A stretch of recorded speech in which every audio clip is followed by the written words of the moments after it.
Buenos dias. I'm Turtle. And I'm Bear. And this is our special guest, Caitlin, my beautiful girlfriend, and we're Old Souls Travel. We recently got back from Mexico. We had an awesome time. Went to a bunch of different places, but one of our favorites was Tulum. Now, Tulum can be a little crowded, and sometimes parts of it can be expensive if you don't know what to do. So here's some do's and don'ts when you find yourself in Tulum.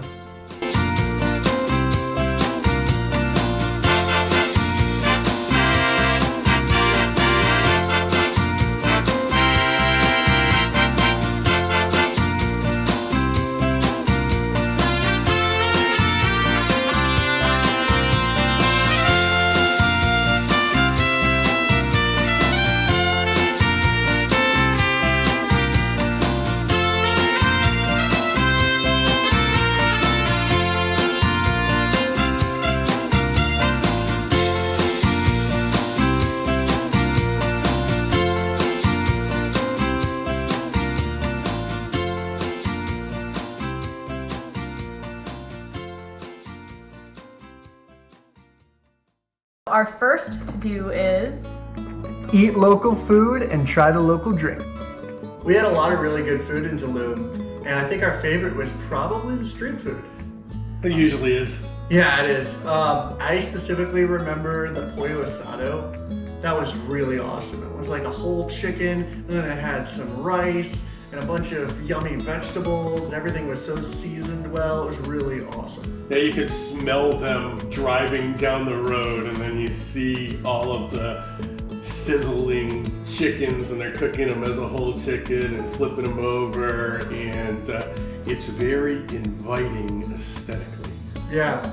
Another cool thing to watch cooking was the tacos pastor.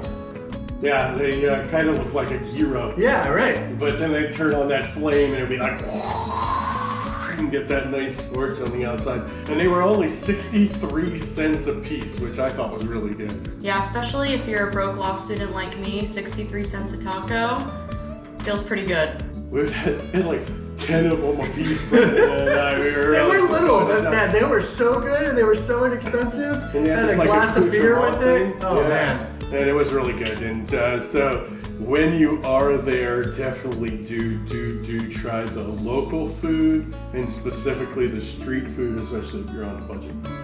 And I think it's important also to try local favorites, even if it's not actually from there. If it's something that everybody likes there, you should try it, even if you end up not really liking it that much. Not really liking it at all. So when in Tulum, you have to have matcha.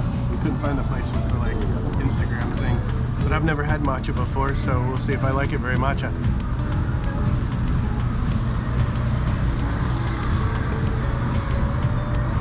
That is interesting. Caitlin's first matcha. She got Splenda first. I did.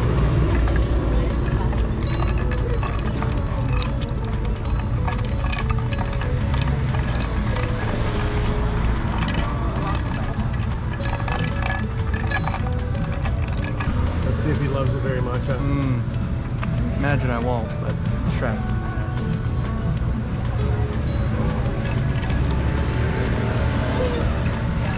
It's definitely better with sugar. We should have It's not got terrible. lattes. Should have got a lot. One thing I will tell you for sure is this is a touristy place, Tulum, and you can get pretty much any kind of food that you want if you're hungry for a taste of home. They have the Indian food and they have all the Asian foods and pizza, apparently the world's best pizza. I saw a sign for that. You did it! Congratulations!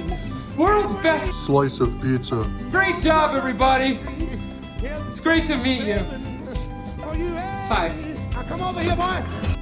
But do be prepared to pay a price for it, especially when you compare it to all the other places I've been in Mexico and Central America. I will say though, we went to a Thai restaurant. It was really, really good. If you want to splurge, I think it's definitely worth it if you can afford to. And the view there was wonderful. Oh yeah, right on the beach.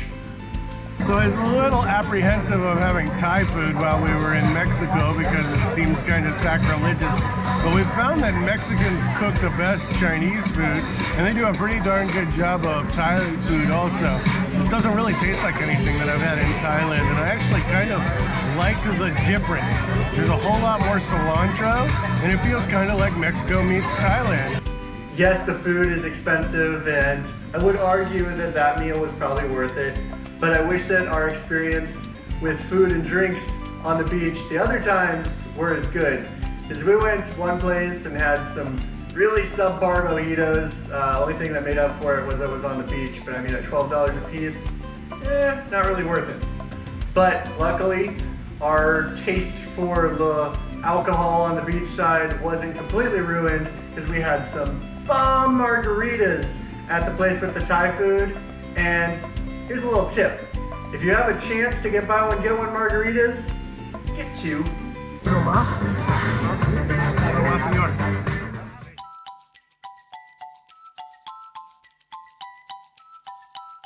After all the chaos of getting to the beach, we finally made it there, and I will say it was a beautiful beach.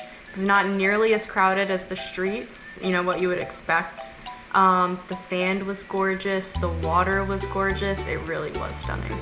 Oh yeah, that water was amazing. I mean, just the beautiful aquamarine color, and what I liked about it was it wasn't really that cold. Probably, I don't know, 78. It's actually really nice. Just cool enough to be refreshing, but not cold enough to be like, oh my God, where'd my balls go? Oh my God, where'd my balls go? Yeah, after a couple of margaritas, or a few margaritas, that water was wonderful. And one of my favorite memories of the whole time was just sitting in there playing in the waves while we're frolicking and having all sorts of conversations that really don't make sense when we watch them on video. But it was a really wonderful time.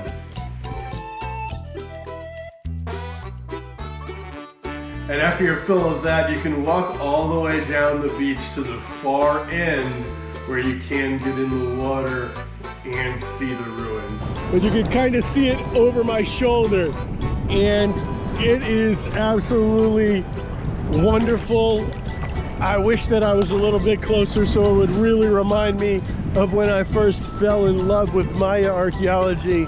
And then we walked back, and Caitlin was having a whole lot of fun. Yeah, there's a lot of really cool stores and boutiques on that strip near the beach. They're a little pricey, but if you're a window shopper like I am, it's a really fun experience.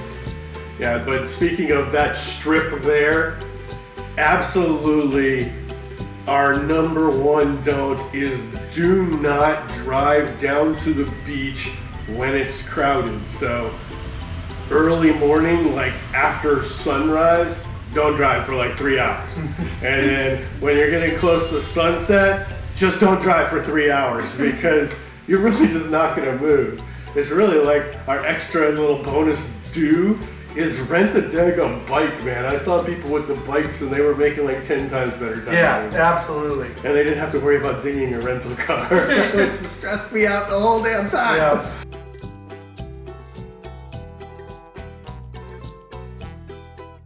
And if you ever find yourself in need of a good day date idea, I really recommend grabbing your hot date and a bag and just walking down the beach, spending some time talking, and also picking up any trash that you find along the way. Yeah, it's a really great idea, but at the minimum, even if you don't have enough time to go and actually clean up the beach, just make sure you clean up after yourselves, right? And recycle when you can, all those fun things. And that's good advice no matter where you are. Being a park ranger working at a beach park, that's something that I praise to our visitors pretty much every time I encounter them.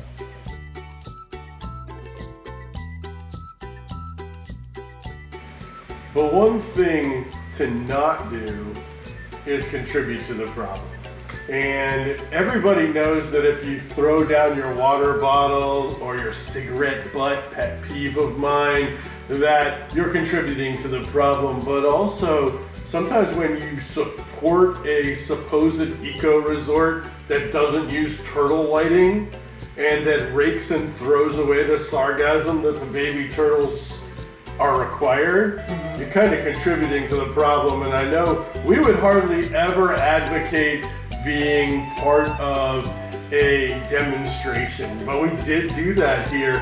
And the reason we chose to do that was we got a full briefing on what they were doing, and they were escorted by the police. So we knew we wouldn't be running into the police not being happy with us.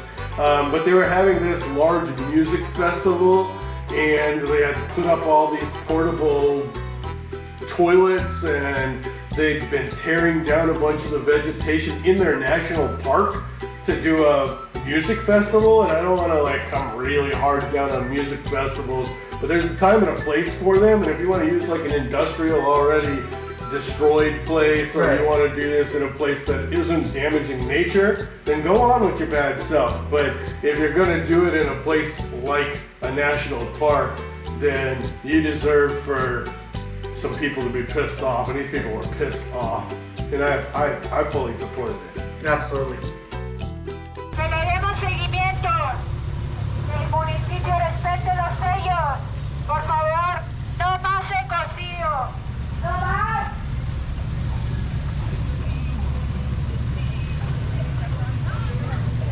No más. No más. No más ecocidio. No más ecocidio. No más.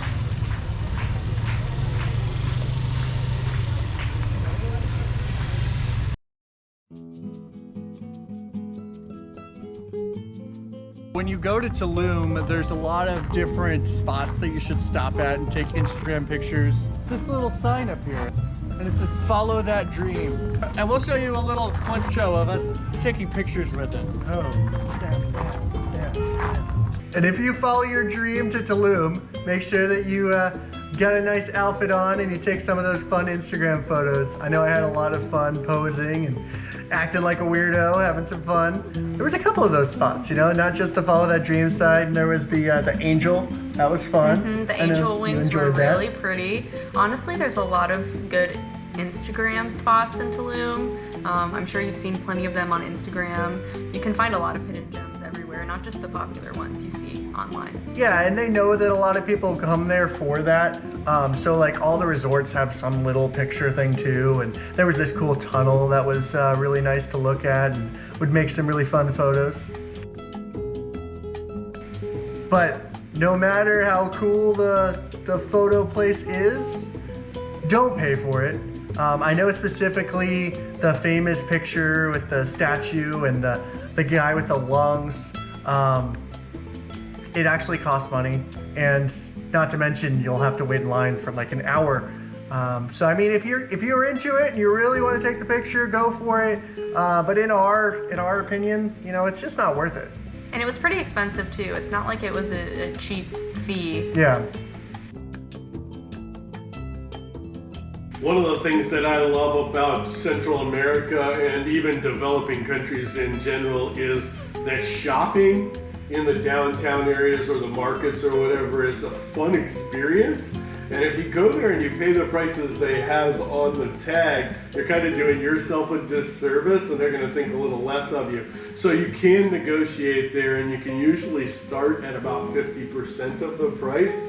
And you'll probably end up somewhere between 30 or 40 or so, but you're definitely gonna get some nice bargains there. I picked up a hat for $10. $10 hat, baby, and I think it's stylish. Yeah, it's really cool. I got one that's really similar for about the same price. What I like about shopping in the downtown areas is you're almost always going to be supporting a local business or even sometimes a local individual. Like our little hat strip, like you can see on his hat there. There was just this lady who was just selling him. She had her baby, and that was really cool to be able to help her out. Yeah, we actually paid more than she was asking because I didn't feel like she was playing up the baby thing. I feel like she just needed to make some money, and she had her baby with her, and she did a good job. And she was a little Maya lady, and I'm a Maya archaeologist, so my heart kind of...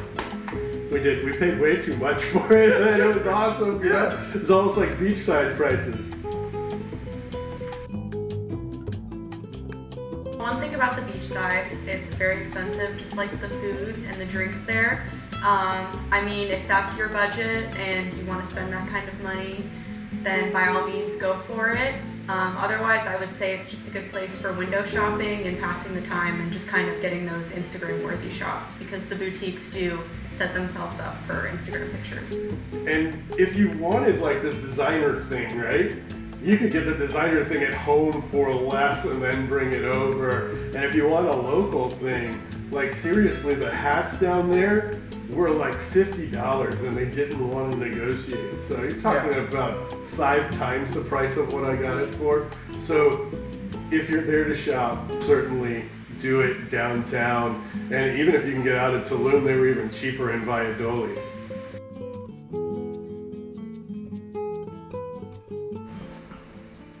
I had a lot of fun going to the cenote. Cenotes are kind of like a sinkhole, and sometimes there's like caves around it, and they used to be really important to the Maya, but now they're kind of just a fun spot to go swimming, maybe take some Instagram photos, and just splash around and have fun. Yeah, I really enjoyed the fact that, I mean, obviously there were points where you would get sunshine and that was really nice, but there was also places where you could kind of get some shade, and there was also little birds that lived in the caves that were super cute but kind of freaky when they were flying over you, because you didn't want them to poop on you, but... Yeah, I think you thought they were bats at first. I thought they were bats too, but the swifts were super cool, and they just lived like right into the wall, which was really awesome to see. And I thought it was really nice looking underwater. You had to wear a life vest. So guys, if you can find one without having to wear a life vest, definitely go to that one, because it definitely didn't make it as fun. But dipping your head underwater and looking underneath the water was really nice. I didn't mind the life vests, I actually preferred them. I didn't have to worry about slipping and falling on the rocks the whole time. I think it just kind of depends on how adventurous you are, but if you do want to swim without a life vest, that is something to keep in mind. Some places, specifically like the one that we went to in the Grand Cenote, there's a little secret spot where the lifeguard won't see you and can take off your vest and do a little dive. So I recommend doing that, but shh, don't let them know. But I know you really like the shimmering lights. That was really pretty. I did really like the shimmering lights. The light reflected off the water onto the cave walls. It was really pretty, kind of romantic, and I also really liked the turtles that were in there. So. But overall, it's a really great experience, and even if you don't want to get in the water, you can take Instagram pictures. Just don't hog the Instagram spot like this chick did for like 40 minutes. But it's fun, it's beautiful, definitely have to do it.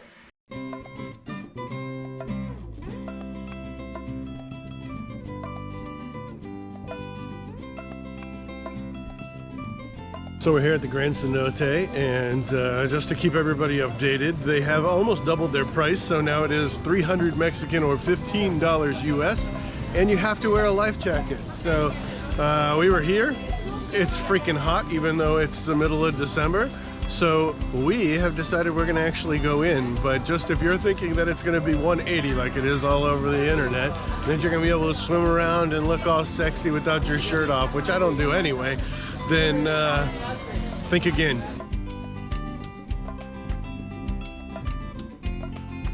And our number one to-do is something that I've done twice, and that's go to Tulum Archaeological Park.